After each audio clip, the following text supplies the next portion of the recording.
Students, today we are going to learn or know about present perfect tense. Present perfect tense. पहले हम इसका हिंदी जानेंगे। Present का अर्थ होता है वर्तमान, परफेक्ट का पूर्ण, टेंस का काल। वर्तमान पूर्ण काल। आप जानते हैं वर्तमान यानी जो चल रहा है, पूर्ण माने जो पूरा हो चुका है, और काल माने समय। हम आज उस समय के बारे में बात कर रहे हैं जो पूरा हो चुका है, यानी तत्काल। यह टेंस हमें यह बताता है, यह स्पष्ट करता है कि काम अभी तुरंत पूरा हुआ है। भले ही यह कार्य हो चुका है, लेकिन यह स्पष्ट बताता है कि प्रेजेंट परफेक्ट होने के बावजूद यह बताता है कि कार्य अभी अभी पहले हो चुका है, यानी भूतकाल में हो चुका है। देखें कैसे। इसका पहचान है चुका है, चुकी है, किया है, की है, लिया है, ली है आदि। यानी कि मैंने अपना कार्य पूरा कर लिया है, वह घर जा चुका है, राधा गीत गा चुकी है, मधु अखबार पढ़ चुकी है, उसने अपना कार्य पूरा कर लिया है। ढेर सारे वाक्य इसमें आते हैं। तो हम बात करते हैं पहले अफर्मेटिव सेंटेंस। पहले हम बात करेंगे अफर्मेटिव सेंटेंस, यानी कि सकारात्मक वाक्य। देखें इसका नियम क्या है। सब्जेक्ट पहले कर्ता, उसके बाद हैज या हैव, उसके बाद वर्ब का थर्ड फॉर्म, उसके बाद ऑब्जेक्ट यानी कर्म। अब जाने यहाँ नीचे सिंगुलर नंबर एक वचन के साथ हैज का प्रयोग होता है। अब एक वचन में ही, सी, इट, नाम और भी ऐसे शब्द, ऐसे संज्ञा, ऐसे नाम जो एक को संबोधित करते हैं। और बहुवचन के लिए यानी प्लूरल नंबर के लिए हैव का प्रयोग करते हैं। आई, वी, यू, दे आदि। अब देखें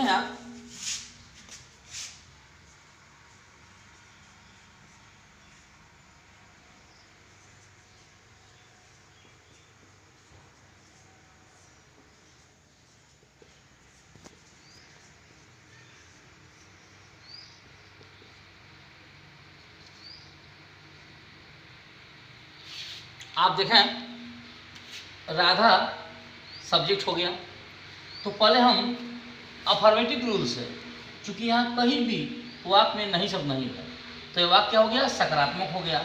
अगर सकारात्मक वाक्य है तो हम करेंगे क्या, यहाँ पहले राधा सब्जेक्ट का अंग्रेजी लिखेंगे राधा। अब हैज या है, तो हम देखेंगे एक वचनकर्ता के लिए हम हैज का प्रयोग करते हैं, तो राधा शब्द के लगाएंगे हैज। अब क्रिया क्या है यहाँ, पढ़ाना, तो टीच फर्स्ट फॉर्म होता है। तो जानते हैं हम इस टेंस में हमको वर्ब का थर्ड फॉर्म यानी क्रिया का तीसरे रूप, क्रिया का तीसरे रूप की आवश्यकता हमको होती है। तो हम करेंगे क्या, यहाँ पढ़ाना, टीच का थर्ड फॉर्म क्या हो गया, स्टार्ट। अब यहाँ ऑब्जेक्ट कर्म हो गया, यहाँ लिखेंगे इंग्लिश, फुल स्टॉप। ये वाक्य हमारा क्या हो गया, राधा हैज टॉट इंग्लिश। इसे हम मैच करेंगे, सब्जेक्ट, हेल्पिंग वर्ब, वर्ब का थर्ड फॉर्म, ऑब्जेक्ट। अगर यह वाक्य नेगेटिव होता या नेगेटिव, तो हैज हैव के बाद हम नॉट का प्रयोग करते। क्या करते हैं हम, हैज हैव के बाद नॉट का प्रयोग करते। यहाँ नॉट का प्रयोग हम करते, लेकिन चूंकि वाक्य हमारा अफर्मेटिव का है, तो सब्जेक्ट हैज है, वर्ब का थर्ड फॉर्म और ऑब्जेक्ट का प्रयोग ही करेंगे। अब देखें आप, अगर यह कर्ता हमारा बहुवचन हो जाता है, मान लिया जाए यह सब्जेक्ट बहुवचन हो, वे क्रिकेट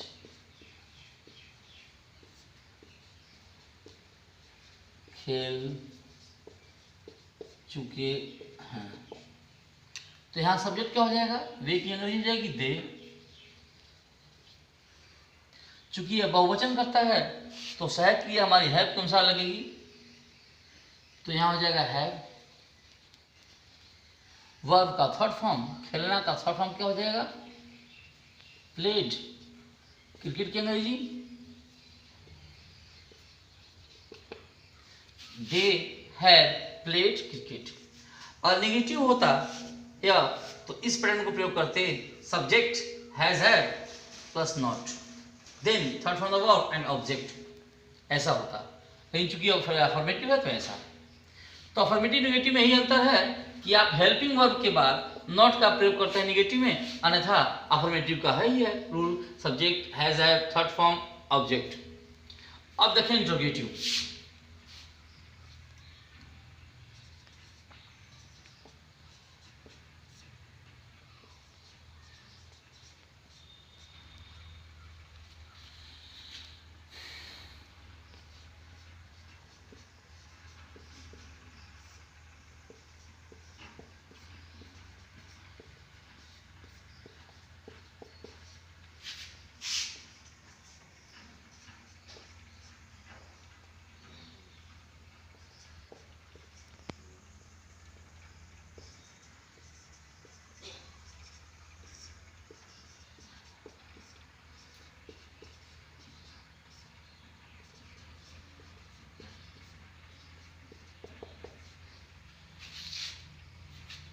यहां ध्यान देंगे क्वेश्चन मार्क, क्वेश्चन मार्क। आप जानते हैं an interrogative sentence is a kind of sentence which always begins with helping verb or question word and at last question mark is given. So here question mark is given. So this sentence is in interrogative form. Here क्या, जब भी वाक्य में आप क्या पहले देखें तो सबसे पहले सब्जेक्ट के अनुसार जो सहायक क्रिया हो उसको पहले कर दें। यहाँ क्या है नाम, नेम क्या है, मधु। हम जानते हैं कि मधु सिंगुलर नंबर की सब्जेक्ट है, यानी एक वचन करता है। सहायक क्रिया क्या होता है, हैज। तो हम इसके लिए जब हैज प्रयोग करेंगे तो हैज को हम क्या करेंगे, पहले कर देंगे, हैज को पहले, उसके बाद मधु। और पढ़ना का थर्ड फॉर्म का तीनों फॉर्म होता है, रीड रेड रीड। उसके बाद रामायण पुस्तक है तो इसे पल लगाएंगे, उसका Ramayan RAMAYAN question mark, has Madhu read the Ramayan. जब भी वाक्य में क्या सबसे पहले हो, जब भी वाक्य में क्या सबसे पहले हो तो आप हेल्पिंग वर्ब हैज या हैव को पहले करेंगे। जैसे अगर कर्ता आपका एक वचन है तो हैज पहले करेंगे, और कर्ता यदि आपका बहुवचन है तो हैव पहले करेंगे।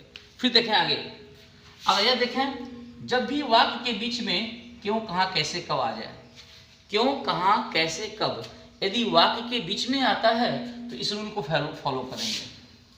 सर्वप्रथम क्या करेंगे आप, क्वेश्चन वर्ड लिखेंगे, कब की अंग्रेजी व्हेन, पहले क्या करेंगे, व्हेन लिखेंगे। उसके बाद कर्ता वे, कर्ता जानते क्या है, वे, बहुवचन है तो बहुवचन के अनुसार हम जानते हैं सहायक क्रिया हैव लगता है। यहाँ क्या करेंगे, उसके बाद यहाँ हम हैव प्रयोग करेंगे, और वे की अंग्रेजी क्या होती है, दे। आप ध्यान देखेंगे question word have they, question word have they. उसके बाद third form of the verb देखने का, सी का क्या हो जाएगा, थर्ड फॉर्म, सी सा सी। जैसा कि आप जानते हैं प्रेजेंट परफेक्ट में चाहे टेंस आपका सेंटेंस असर्टिव हो, आई मीन अफर्मेटिव हो, नेगेटिव हो या इंट्रोगेटिव हो, हमेशा क्रिया के थर्ड फॉर्म की आवश्यकता होती है। इसलिए हम सी का थर्ड फॉर्म क्या होगा, सीन।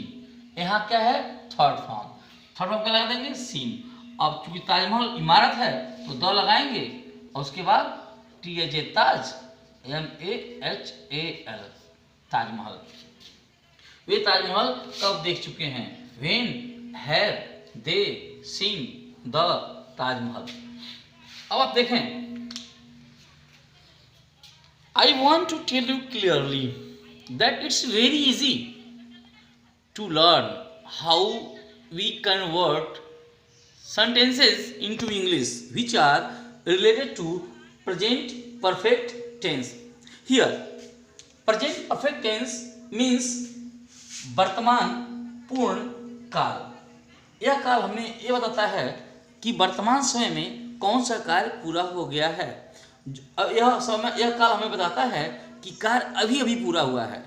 और देखें इसका पहचान है चुका है, चुकी है, किया है, की है, लिया है, ली है आदि। Affirmative sentence, negative sentence, interrogative sentence. Affirmative में सब्जेक्ट हैज है, वर्ब का थर्ड फॉर्म ऑब्जेक्ट। नेगेटिव में सब्जेक्ट हैज है, नॉट, वर्ब का थर्ड फॉर्म ऑब्जेक्ट। इंटरेटिव में अगर क्या पहले हो तो हैज है, सब्जेक्ट, वर्ब का third form object, question mark. अगर क्वेश्चन वर्ड बीच में आए वाक्य में तो क्वेश्चन वर्ड हैज है, सब्जेक्ट, वर्ब का थर्ड फॉर्म ऑब्जेक्ट। यहाँ देखें एक वचन के साथ सिंगुलर नंबर और बहुवचन के साथ हैव का प्रयोग करते हैं। In this way if you try to keep these rules in your own mind, you can easily convert Hindi sentences which are related to present perfect tense into English. It's very simple. It's a very easy way to learn or keep it in your own mind. You have easily, I have taught you today, you can easily understand it and try to translate your sentences of present perfect tense in English. In this way, using has, have and the third form of the verb, you can easily translate the sentences in present perfect tense. Thanks a lot.